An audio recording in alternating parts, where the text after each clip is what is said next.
The Masai Mara is wide, golden, endless, and on this particular morning, one ostrich is having a perfectly normal day.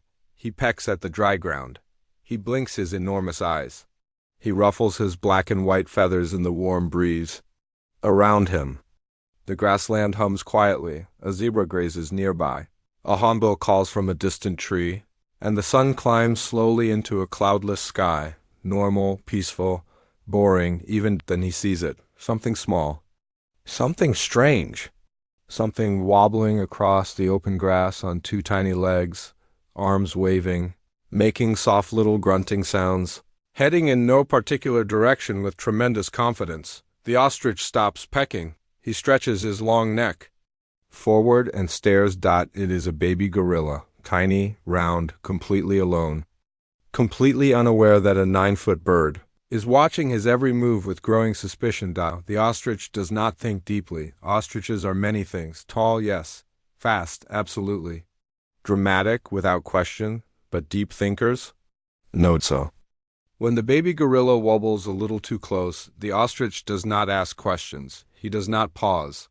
He does not reconsider. He acts. With one swift movement, he lowers his long neck, scoops the baby gorilla clean off the ground, and runs. The baby gorilla lets out a shriek of pure surprise. The ostrich does not slow down.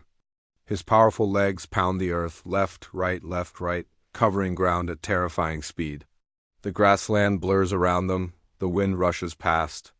The baby gorilla bounces and grabs onto whatever he can find, his little eyes wide. With shock. Where is he going? Nobody knows. Certainly not the ostrich. He just runs. Because that is what ostriches do when something feels wrong.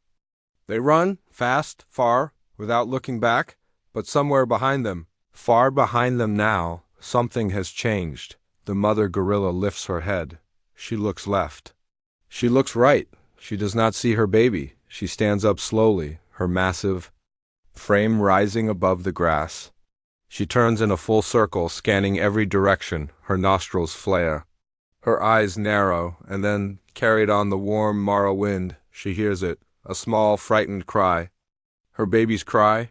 Her eyes lock onto the distant moving figure of the ostrich, that ridiculous, tall, fast-moving bird, disappearing deeper into the open grassland with something small clutched in his grip.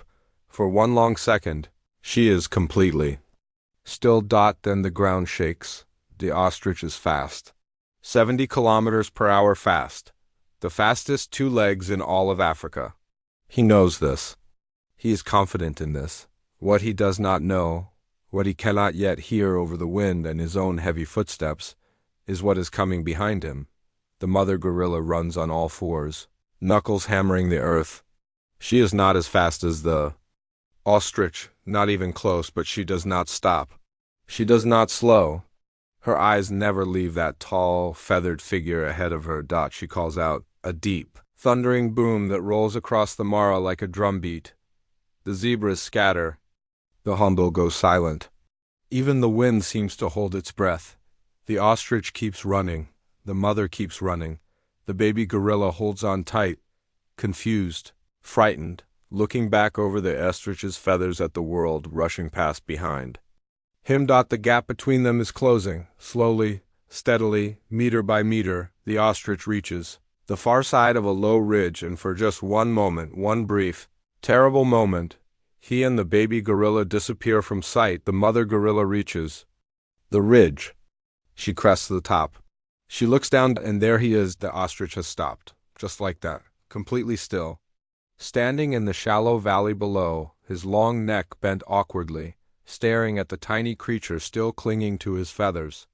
Something about the baby's crying, those small, desperate, heartbroken sounds, has reached somewhere deep inside that tiny bird brain.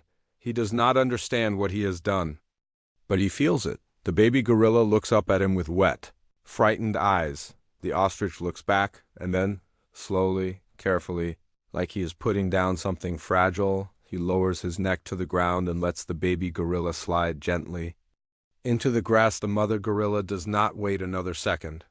She flies down the ridge, crosses the valley in a heartbeat, and scoops her baby into her arms.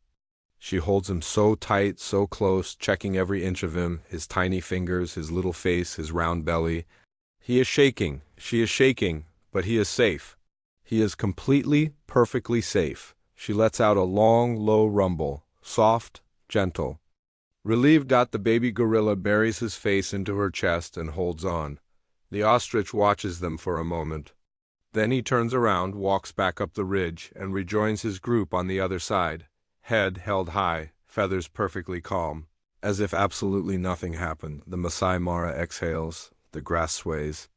The hornbill calls again from his distant tree. A zebra somewhere resumes grazing.